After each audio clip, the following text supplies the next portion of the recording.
السلام علیکم دوستو، آج کی اس ویڈیو میں حضرت سلیمان علیہ السلام کی ڈاکیومنٹری پیش کروں گا۔ حضرت سلیمان علیہ السلام اللہ کے پیغمبر تھے اور بادشاہ بھی تھے۔ آپ علیہ السلام حضرت داؤد علیہ السلام کے بیٹے تھے۔ باپ کی وفات کے بعد تخت کے وارث ہوئے۔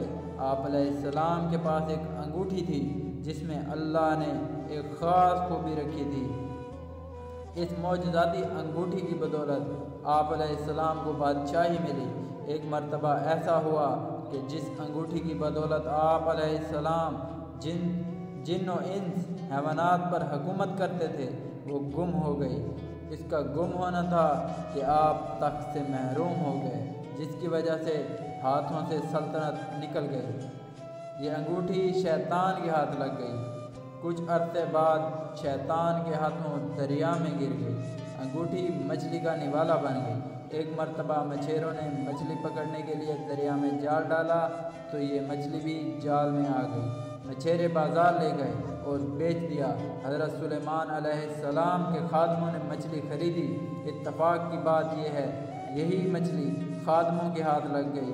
مچھلی محل میں لائی گئی۔ مچھلی کو صاف کرنے کے لیے جب پیٹ چاک کیا گیا تو اس میں گم شدہ انگوٹھی مل گئی۔ حضرت سلیمان علیہ السلام کی قسمت جاگ اٹھی۔ انگوٹھی کی بدولت آپ علیہ السلام دوبارہ سلطنت کے وارث بن گئے۔ بتایا جاتا ہے کہ انگوٹھی پر اسم اعظم کندہ تھا۔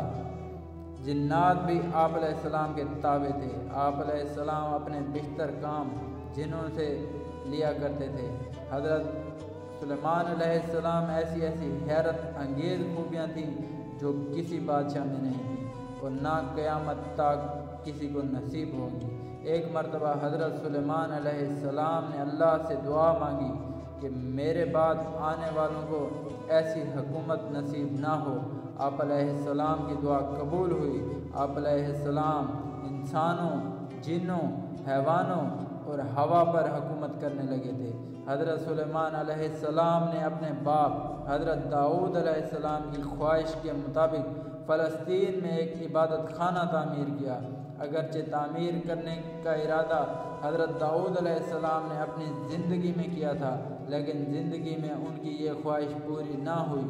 تاہم انہوں نے اپنی خواہش کے مطابق عبادت خانے کی جگہ منتخب کر دی۔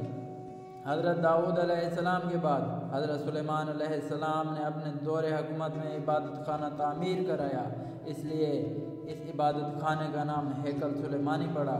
ہیکل سلیمانی کی تعمیر 1012 قبل مسیح میں ہوئی۔ تعمیر کا کام 7 سال میں جاری رہا۔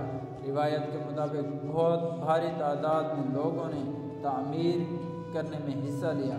بعض روایت کے مطابق 2 لاکھ مزدوروں نے کام کیا۔ اسرائیلی روایت میں حیرت انگیز بات پائی جاتی ہے کہ تعمیرات کے دوران جنوں نے بھی حصہ لیا۔ وہ دور دراز مقامات سے پتھر اٹھا کر لاتے اور دیواریں چنتے تھے۔ تاریخ سے یہ بات معلوم ہوتی ہے کہ اس عبادت خانے کی لمبائی 90 فٹ اور چوڑائی 30 فٹ اور اونچائی 45 فٹ تھی۔ اس کے اندر ایک مخصوص جگہ بنائی گئی تھی جہاں تابوت سکینہ رکھا گیا۔ یہ ایک صندوق کی شکل میں تھا۔ یہ ایک صندوق تھا۔ یہ بہت متبرک مانا جاتا تھا۔ اس میں یہودیوں کے تبرکات رکھے گئے تھے۔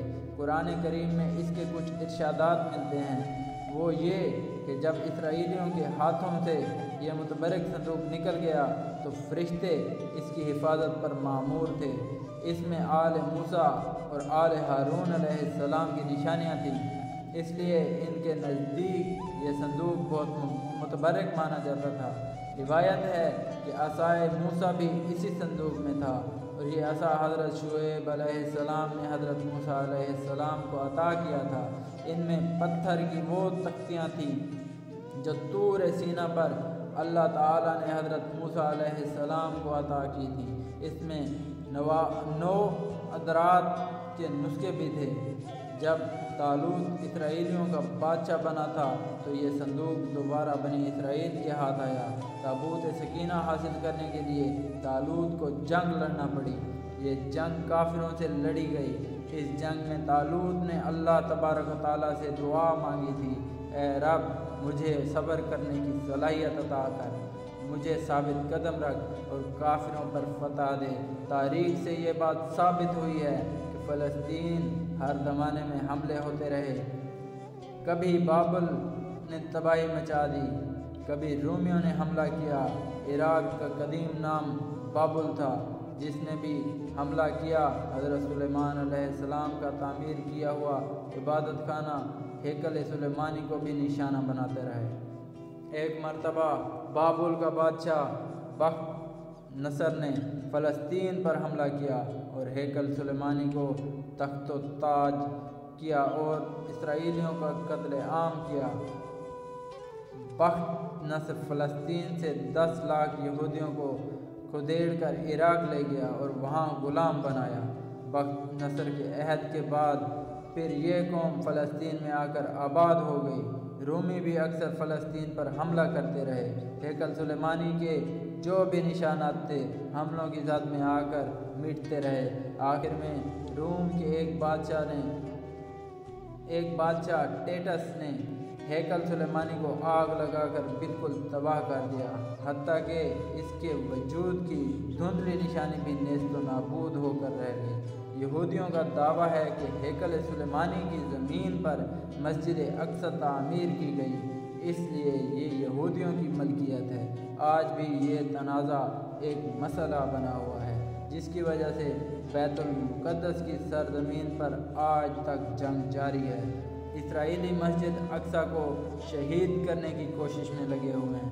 حضرت سلیمان علیہ السلام اللہ پر یقین کامل رکھتے تھے اور ہر معاملے میں اللہ پر بھروسہ کرتے تھے۔ آپ علیہ السلام ہمیشہ اللہ کا کرشمہ اور اس کی کارسازی دیکھنے کی خواہش رکھتے تھے۔ ایک مرتبہ کا ذکر ہے کہ حضرت داؤد علیہ السلام کے دور حکومت میں ایک بڑھیا کے ہاں 2 مسافر آئے اور کہنے لگے کہ ہمیں بھوک لگی ہے، اگر تمہارے پاس کھانا ہے تو دے دو تاکہ ہم کھا کر اپنی بھوک مٹائیں، ہم کھانے کا معاوضہ ادا کریں گے۔ بڑھیا بڑی غریب تھی، وہ بولی میرے پاس تھوڑی سی گندم ہے، میں پسوا کر لاتی ہوں، تم کچھ دیر انتظار کرو۔ کچھ دیر بعد بڑھیا جب آٹا لا رہی تھی تو راستے میں زوردار ہوا چلنا شروع ہوئی۔ آٹا ہوا میں اڑیا، بڑھیا کے ہاتھ سے خالی ہو گئے۔ بڑھیا نے رونا شروع کیا۔ اتفاق کی بات ہے کہ راستے میں حضرت سلیمان علیہ السلام مل گئے۔ آپ علیہ السلام اس زمانے میں کم سن تھے۔ آپ نے رونے کا سبب دریافت کیا تو وہ بولی کہ گندم پسوا کر آٹا لا رہی تھی کہ اچانک ہوا چل پڑی، آٹا اڑ گیا۔ آپ علیہ السلام نے فرمایا اس میں رونے کی کیا بات ہے، میرا باپ بادشاہ ہے، جا اس سے فریاد کر۔ بڑھیا حضرت داؤد علیہ السلام کے پاس فریاد لے کر گئی۔ حضرت داؤد علیہ السلام نے فرمایا میں کیا کر سکتا ہوں، اللہ کے حکم سے چلتی ہے، اگر کوئی انسان ظلم کرتا تو میں انصاف کرتا ہوا کے ساتھ کس طرح معاملہ کروں۔ پھر اپنے خادم سے کہا کہ 2 بوری اناج بڑھیا کے حوالے کرو۔ بڑھیا اناج لے کر واپس جا رہی تھی تو راستے میں پھر سلیمان علیہ السلام سے ملاقات ہو گئی۔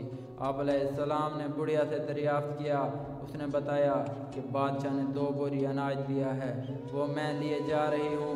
حضرت سلیمان علیہ السلام اس سے کہا کہ بادشاہ کے پاس دوبارہ واپس جا اور گزارش کر مجھے وہی آٹا چاہیے جو ہوا اڑا کر لے گئی۔